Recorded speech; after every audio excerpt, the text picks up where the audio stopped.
बिस्मिल्लाहिर्रहमानिर्रहीम अस्सलामुअलैकुम नाजरीन, मैं थोड़ा मेज़बान आसिफ अली अज अपने किसान वीरां वास्ते नवी वीडियो लैके हाज़र हाँ कि जिमें लोगों ने अपने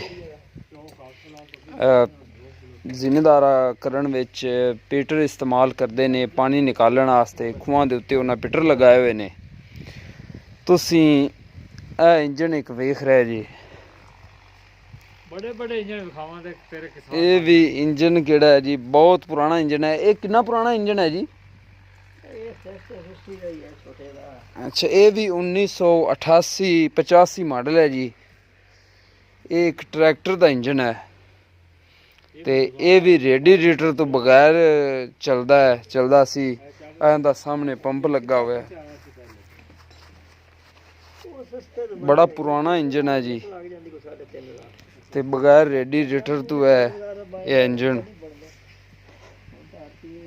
28 पावर का है।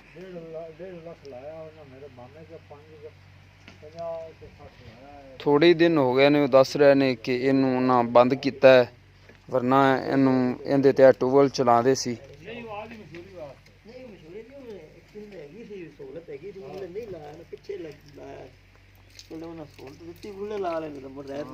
ते इस वीडियो नाल ही मैनू दिओ इजाज़त।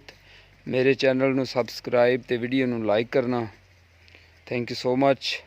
पाकिस्तान जिंदाबाद, पाक फौज जिंदाबाद।